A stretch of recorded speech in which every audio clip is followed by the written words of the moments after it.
this Dolbrodmaeth garden bit. I've just come outside to feed the chickens, and I just want to show you the pond, what it looks like right now on the 16th of November 2023.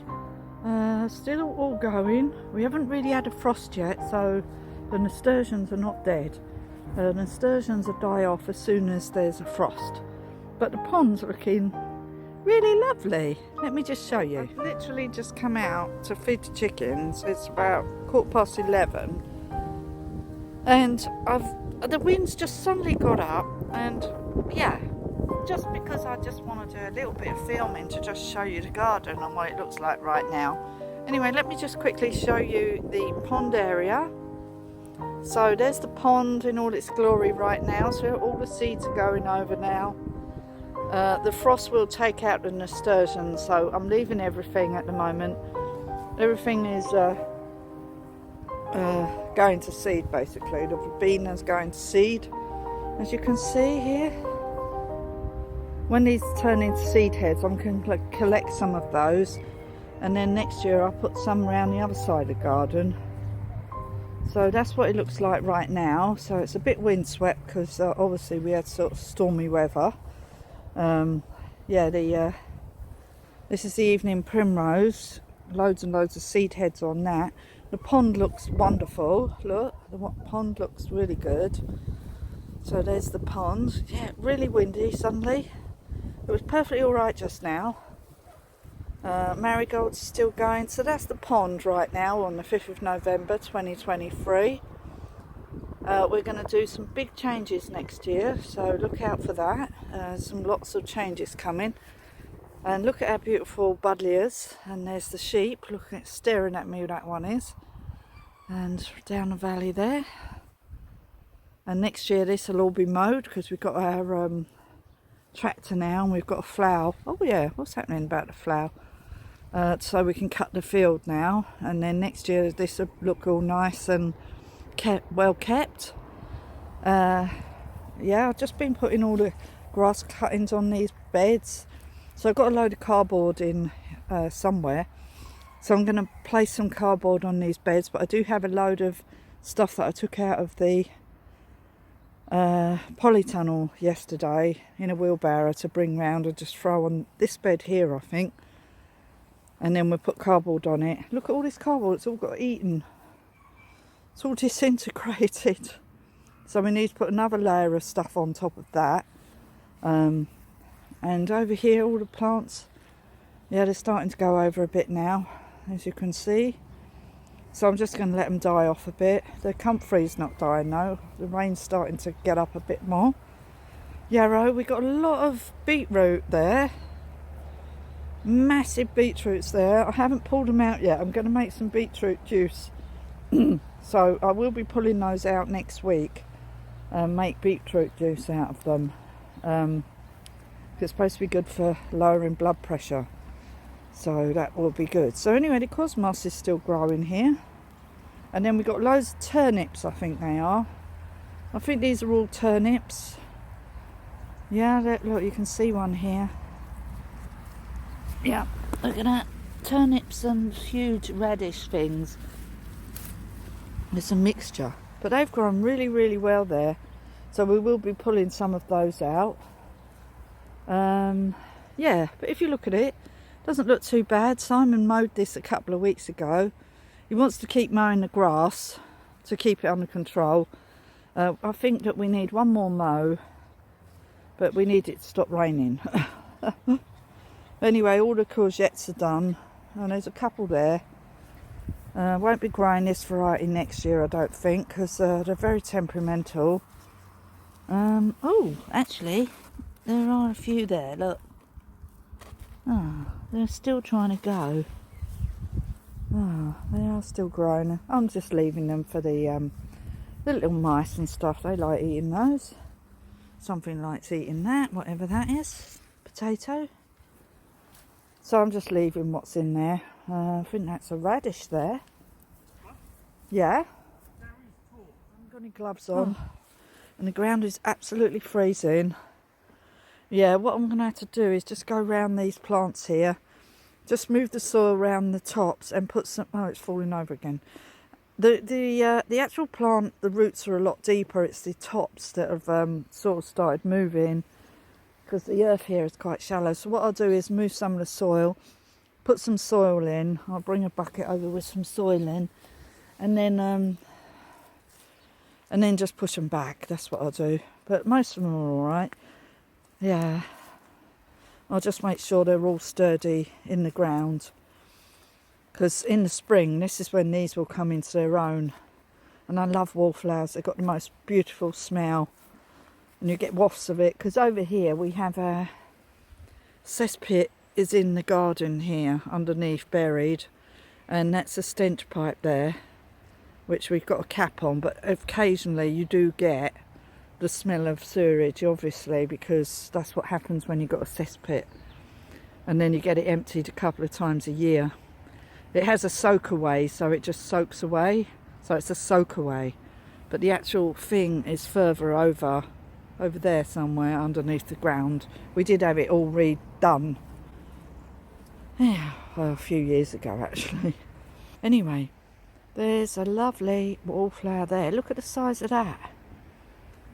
So they're all looking beautiful. It's actually got some flowers on it. This one's got some flowers on it. Look, it's actually budding. These are really, really hardy. I'm not worried about the nasturtium all on it, because as soon as the frost, as I keep saying, nasturtiums will completely die off. They go to a mush. But I'm hoping the snow in summer might cope with the winter and come back next year. But see, once you've got wallflowers, you've got them forever. They're perennials, so they come back all the time. So that's why I wanted to have those. And these are perennials over here, obviously, primulas. And obviously we need to sort out the gladioli now, because they're all sort of dying back. And there's daffodils in here. I did buy a few crocuses. I wanted to put them in the pot by the house, actually, so I could actually appreciate them, because the trouble is over here, I'm not in the car park very often, really. So I come in here and see what's going on. It needs a bit of a clear up here. I did clear it all, with the grass keeps growing back. But I have to keep doing it until the grass has gone out of this bit, because this was just grass originally. And then I dug this out a couple of years ago, 2020. I think I did this bit here and redone all the wall. So that's how it looks right now. So the rest of the garden's a complete mess. Not really going to show you that today. And yeah, it's just a mess. It needs a good tidy up. Yeah, we need to trim the top of our hedges. Simon did do the sides, but then he lost a part and he couldn't do the top. But he's since found it, so he will be able to cut the top off. And I was looking at some pictures the other day, some old pictures of when we first sort of moved here, and that hedge was so neat, but a lot lower. But I like it high, because I like it splitting off the car park from the building. You don't really want to see the car park from the building. I like the fact that it's higher. I'd much rather look at the hedge, but you can still see down the valley, so you don't really need anyway. I better go and take Anki in. He's staring at me. Polytunnel area. I just want you to see it in all its glory of mess. So obviously all the leaves are falling off the trees. The leeks are still alright in this bed. They're still growing. Strawberries. A couple of other things, not sure what they are now. Anyway, not much stuff in there. All them plants are looking very autumnal. And look at this. This is what it looks like. Yeah, so all this stuff here is all the stuff I took out the polytunnel yesterday, which I'm going to go and put round on the no-dig beds. And I will work my way onto this part and get all the leaves and put them on the beds, because that's how I feed the beds around here. I just pick up these leaves and put them on the beds. I need to tidy these beds up first. Yeah, look, the hostas are all going over. There's some stinging nettles in there. Yeah, everything's going over. Look at that. Yeah, I cleared some leaves off this path yesterday because it was getting a bit dangerous, and as you can see it's a bit mossy, so I need to scrub it with a brush and some soap. I got some salt actually, and then round this side here we've got some brambles, and then round there, look how messy that is, and look how green my polytunnel is. It's so dirty because it's under these trees. It gets really, really dirty. Anyway, let's go inside the polytunnel. It doesn't look as bad because I done all this bit yesterday. So yesterday I done the whole of the middle bed and took out all the old tomatoes and cucumbers and anything that was dead has come out of the whole of the middle. And I've done that bed, yeah, as well. I've left in the, I don't know why, but I've left in the poor little sweet pepper plant where it just died. It's really warm in here, by the way. But I took everything out of here. Look at the fig tree. Wow. So it's really bounced back, isn't it? So I'm going to be covering that up with some fleece. Make sure it doesn't get killed. These plants here, I might cover them up with fleece because the hostas, they're not, they don't like the frost. Oh, it looks like we've got something in here. Something's dug its way in here. Need to cover up that hole. Probably a mouse or something. Yeah, so the hydrangea is looking good. Over here we've still got some stinging nettles and nasturtiums growing. It's very wet on this path here. I do not know why, but it seems to be really, really wet, and whatever that is now digging its way in here. So I'm going to have to get some more gravel next year.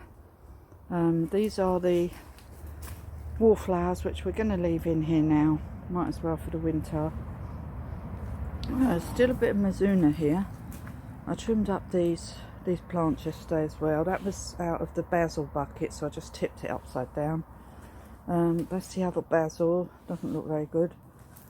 These strawberries, obviously we're going to be putting some of them in the no-dig garden and then pulling the rest out of here. Because this year we didn't get very many strawberries. Look at this. Now this has gone a bit mental, so it needs a bit of a trim. But I'll tell you what was mental was that ivy in here. And look at this one. These are coleus. And they've gone mad. I need to take them out and pop them on. But in here, this ivy, I had to cut it. It was all the way down to the ground. Loads of it. It was all growing over. It looked lovely, but the thing is with ivy, you need to keep it under control. It looks lovely in these hanging baskets. But yeah, I don't like it anywhere else in the garden, really. Sort of takes over. So we've still got some beetroot in here. There's a lot of stinging nettles, so we need to pull out all those, but they're good for the soil. They're a good nitrogen fixer. But I think we've got too many. We need to take them out. And then in here we still have our celery, and we still have some beetroot in there as well.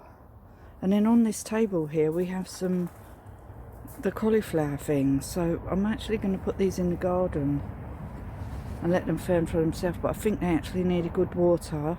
There's some more nasturtiums there. I do not know why I potted on so many nasturtiums. You really don't need to. 4 seeds would do. So I'm probably going to just let them die a death actually, and then put them on the compost bin. Yeah, on my no-dig garden area actually. And then whatever seeds, they'll all seed themselves next year. But as you look, the actual polytunnel is filthy. And once the leaves stop dropping off the trees, I'm going to give the outside of the polytunnel a really, really, really good clean. And I'm going to clean the inside of the polytunnel. And I need to get a few bags of gravel, like I just said. And I need to do something about this, because we seem to have the water coming from out here. Out here, and it seems to be making its way into the polytunnel. So I need to put some gravel here. I need to re-gravel that area, and I need to gravel this because in the winter this is going to be a bit icy. It'll go icy. So I'm going to have to get about 4, 5, 6 bags of gravel to re-gravel this to make it less wet. Anyway, and over here on the table, I haven't even really looked. So we've still got the yarrow here, and we've still got, these were the cut and come again beetroot, but they're actually grown into beetroot. So I'm actually going to plant these in the ground. Then we've got some lupins, some cabbages, I think. Yeah, broccoli. There's broccoli there. So we'll pop them on now. I can concentrate now back on what I was doing. I'm still doing the inside of the house because I want to open it a little bit. Later on I'm going to go and stage a couple of the rooms to put some photos on Airbnb, and I just want to open a couple of the rooms. This is the oregano. It's actually grown now. It smells lovely. Oh, it's all lovely, lovely. Thyme, my cuttings and my ginger. Here's some more early sprouting broccoli. So we do have some things to be moving on with. Oh, these are the white Lisbon onions. And in here we have some giant winter spinach. That must be that's gone to seed. And some pansies, Jolly Joker. There, pansies. They're winter pansies. Sorry, I don't know if you see what I'm looking at. The Russian tarragon looks like it needs a water. Wow, that pot is as dry as a bone. Anyway, so that's basically what it looks like in the Polytunnel. I just want to show you, apart from clearing out these 2 beds, I couldn't stand it. I had to do it yesterday, so I came out here and I spent a good couple of hours just tidying it up, because it just makes you feel better when it's tidy. These beds this year are going to have a really good feed with some spent compost or manure or something. This one needs filling up. It's really low. The earth has gone right down because these are on earth, so the earth has gone too far down now. So we need to fill that one up, and we need to put some more earth in that corner. In fact, they all need some kind of manure or earth or something. So hopefully this year I might even have, next year, might even have my own compost out of my compost bins to put in here. I'd put that in here because the beds over the other side, I'm still doing those, and I'm feeding them with all the stuff I'm getting out of here, because I don't want to do cut and drop in here, because I want to still keep planting stuff in here, but I don't mind doing cut and drop over the other side, where you just cut the plants and let them drop and let them rot down into the soil, and any leftovers in here I will take over there, because I haven't got any room in my compost bins, because they're still maturing after all these years since we built them. Yeah, but look at these doors. I need to wash it. I haven't washed this Polytunnel since we had it, and we put it up in 2020, so it's now 4 years old nearly. Well, it's 3.5 years old, so it needs a good clean now. I haven't cleaned it yet. Right.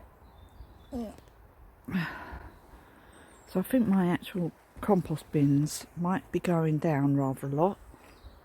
But this year, in the winter, in the very winter, I'm going to turf it all out and sort out the compost bins and see if we can reinforce them, because they seem to be leaning right over. But they're very strong. Anyway, let's get cracking and do something. There's some brassicas in there. I'm not sure what they are, but the stuff I've already planted. So I have to be careful on here. Let's get my rock salt out. Yeah, we've got some brassicas growing in here quite well now. Look, and some other stuff that I planted in here. There's some flowers growing in there now that I planted. There's some stuff growing in there now. There's more nasturtiums in there. Oh, actually, I planted some stuff in here. I can't see any evidence of it, but there's plenty of weeds. Yeah, so there's some brassicas there which seem to be growing quite well, and I still haven't taken the red cabbage out. Right, I'm going to go now. Thank you for watching. Please give me a like and a thumbs up, and I hope you enjoyed the video. Anyway, thank you for watching. I'll see you again soon in the next video. So if you like my DIY ones, please give me a thumbs up and putting the place on Airbnb videos. Please put a thumbs up and like my videos. It does help greatly with my channel if you actually give me some feedback of some sort, even if it's just a thumbs back, just to acknowledge that you're actually watching them. Thank you for watching. Bye for now. Bye.